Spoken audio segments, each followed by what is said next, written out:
So here, I just want to quickly go over what we've seen in weeks 1 through 4. So that's starting at chapter 22.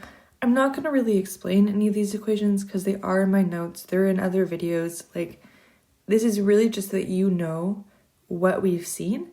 And then let's say you forget what this equation is. You can go back to other videos or notes or lectures and remind yourself, okay, what is Coulomb's law?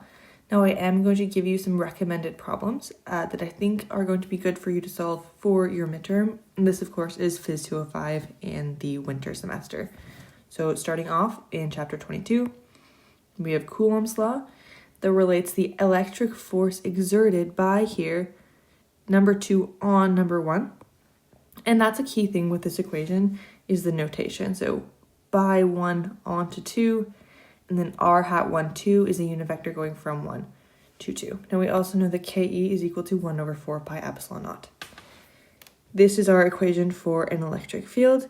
And again, like Coulomb's law, this is only for a point charge. So here, Q is a point charge, Q1 and Q2 are point charges. We have the relationship between F and E, which is here. And we also know that if this is our only force and we have a uniform electric field, we can write out our m times a equation as this. And then we know this is our acceleration. So this is good for when, for instance, we have a parallel plate system where we have charge here, negative charge here. And when we have a uniform electric field, we can use that equation. Now, problems I suggest you go over.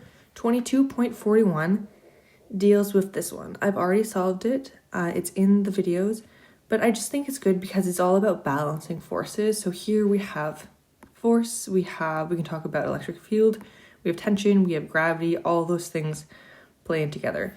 Now, 23.31, I also think is pretty good because instead of talking directly about force, we talk about electric field, and this one really helps you think about the direction in which the electric field is pointing. Now, 22.42, it's this problem here where we have a little charge or proton entering into this uniform electric field, and then you're going to see, well, what happens to it? Or actually, I think in this situation, it's an electron. Regardless, that was a decent problem. One thing I just want to remind you of is that field lines point in the direction of motion a positive charge would move. So if I have my field pointing in this direction and I place a positive charge in the field, it is also going to move in that direction. Now, week 2, we talked about chapter 23, and that dealt with the electric field due to continuous charge distribution. So instead of just having tiny little point charges like this, we had a uniform distribution of charge. So we talked about rods, right? We talked about rings, and we also talked about disks. And all 3 of those problems, I do recommend you just go over to remember what was happening. And we saw these, where this is the charge density. So this is for 3D, this is 2D, and this is 1D. And then we saw that for each of the situations, we can represent dq as charge density times a little bit of length dl. Now we also saw the electric flux and Gauss's law. This is electric flux, and this is really for the simple case where we just have a surface, and then we have A, which is normal to it, and then we have the angle between A and E, which is theta. So we saw all of that. We also saw Gauss's law, which is here, and that relates to a closed surface. So specifically, like when we had this sphere going on, it relates the surface integral here, E dot dA, Qn over epsilon naught. And this is really particularly useful when we have this nice spherical symmetry. We're able to figure out what the electric field is given Qn. And that's really what this bottom part here represents. These questions, we used Gauss's law to figure out what is the electric field at really any point in space due to, let's say here, we have a conductor. So remember, conductor has the charge on the outside surface. And we figure that, okay, well, electric field inside is 0. At the surface, it's at a maximum, and then it decreases. You can go back into the notes and look at the problems where we actually solved for this using Gauss's law. We also solved for it for an insulator, where the charge is uniformly distributed throughout it, right? And we saw that, well, the electric field increases linearly. So from when we go here to here, it increases. And then when we're outside, it decreases, like this, according to this equation. So the problems I recommend you looking over, 23.39, this was just this, where we had a linear electric charge distribution, right? So we had a total amount of charge, lambda on here. And then we want to figure out what is the electric field at point P. We also had this one, and this one was a little bit trickier because there's two ways to solve it. There is the way where we just use dq, and then there was the way where we use ds, and we saw that that was r d theta. I recommend you going back into the notes for week 2 and looking up both of those methods. And now the other one we saw was this one, where we had a disk of charge, and we want to figure out what is the electric field at point P. The important result from that was this here. And what we found was that if we put P really, really close to this disk shape here, what we get is the electric field for a sheet. And we use this result all the time when we're talking about parallel plate capacitors, where we have two sheets essentially, and we know that the electric field for a parallel plate capacitor system is twice this, so it's sigma over epsilon naught. So this is just really important to have as an equation. You can also go over the problem that we looked at that dealt with these concentric spheres. So for instance, if I were to say, this is an insulator and this is a conductor, what is the electric field here or here or here at any point in space? And you can hopefully easily solve that using the equations that we derive from these problems. Now, week 3 was chapter 24, and this week had a lot of equations, but at least hopefully they're all like pretty related to one another, so we'll just go through them. We had work and potential energy, where this is our definition for work from Phys 204, and we know that it's related to negative delta U, where this is the change in electric potential energy. From week 1, we also have this relationship here, so we just plug that in and we get this for delta U of E. So we know the electric potential energy in terms of the electric field. Now we also know that the potential energy in a uniform electric field is just this. And we get that directly from here. And I could just quickly explain that. So we have delta U of E is equal to negative Q in a uniform electric field. E is parallel to ds. So we have E ds here, and E is constant, so we can take it out. So delta U of E is equal to negative Q integral of ds. And then here at this point, we have, let's say we're going from A to B, and then we're just going to get, well, B minus A, and we call this D the displacement. So that's how we got that equation here. And I forgot the E. ED. Anyways, that is that. We also have this equation here, the conservation of energy. In all of our systems, we know that the kinetic energy difference plus the difference in electric potential energy is going to be 0. And we know that K is equal to 1/2 mv squared. And we use this a lot when we're asked to figure out what is V for a given situation. We also saw that the potential energy of point charges was this.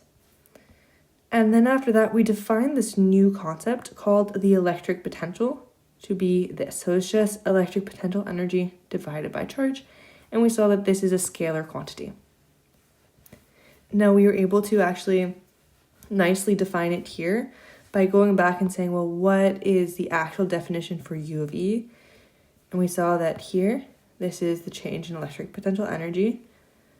So we just plug that in right there, and we say, okay, we just divide it by Q, and we see delta V is equal to this. And now, like we had before, in a uniform electric field, delta V is equal to negative E times D.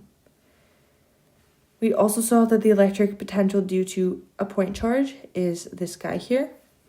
And lastly, we looked at how can we go from V to E and vice versa. And remember, this is a scalar and this is a vector.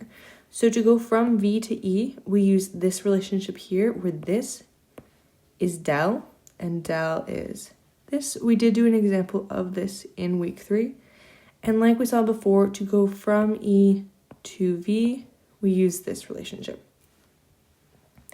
Now, a really, really good problem in this chapter is 24.43 because it essentially just sets up the situation where we have this parallel plate capacitor system and we have a little positive charge here that then moves to the secondary position.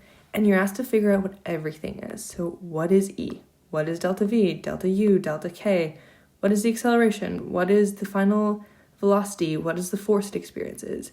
So if anything, 100% do this problem because it relates pretty well everything from this chapter together.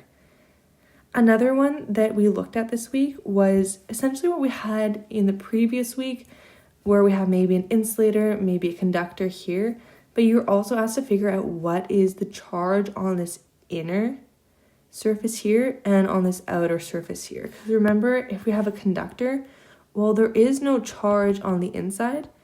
There is charge on the surface, right? Depending on, well, what is the charge here? But really, this is the most important one here. So lastly, in week 4, we saw chapter 25, and this was all about capacitance. We defined capacitance to be this, Q divided by delta VC, and you can think of capacitance as capacity to insert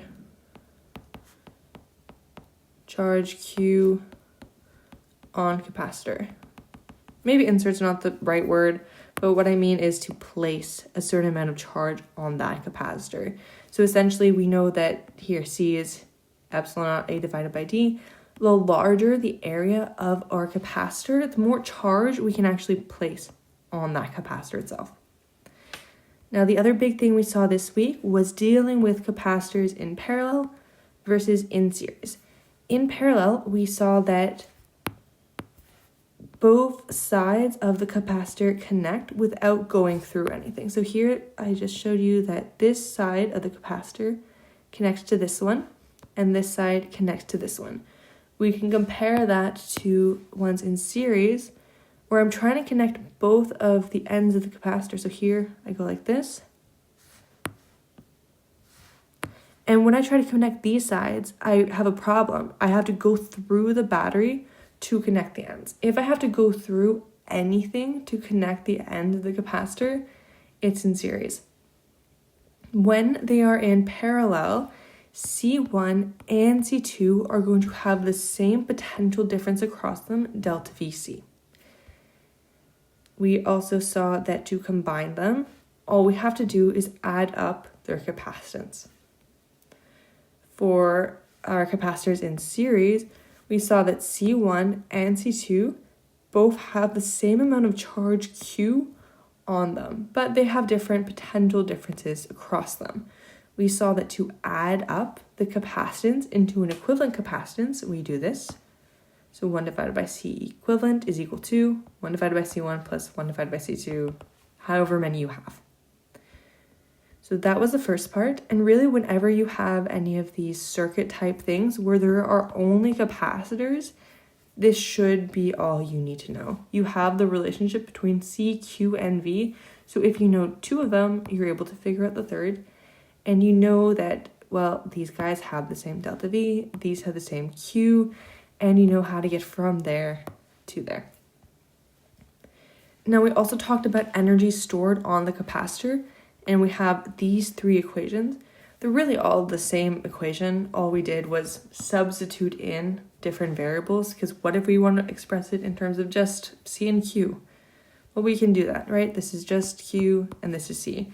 We can sub in V, or we can sub in C back into there.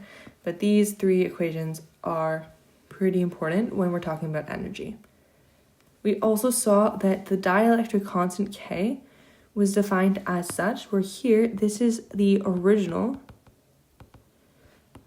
electric field, and this is new. By new, I mean after we've inserted the dielectric. So just a reminder, here, this is going to be our electric field, but then we introduce a dielectric material, which is going to induce an electric field going the opposite direction. So our new electric field is necessarily smaller than our original one here. So we saw K is always larger than 1. And we saw that C, our new capacitance after we've inserted the dielectric, is K times C naught. So what happens is we have a decrease in E, we have a decrease in V, and we have an increase in C. Now some problems I suggest you do are 25.12, which is this one here, where we have this, not weird, but like maybe a little bit more complicated of a system where you have to figure out what is C equivalent, but then you have to work backwards and figure out what is C, Q, and delta V on essentially a whole bunch of these components. So for instance, we were really looking at this one here, and we want to figure out what is the charge Q on this one, and all we were told was the capacitance everywhere and delta V between these 2 points. So a little bit tricky. 25.18 deals with electric potential energy, well, equivalent electric potential energy, and that's going to use this equation here. So that's how much energy is stored on the capacitor. And 25.26 just kind of gets you comfortable with using this equation here, figuring out, okay, if I have an original capacitance, what is my new capacitance? And that is it. Obviously, if you're my students, you can send me emails and you can ask me to go over any of this stuff.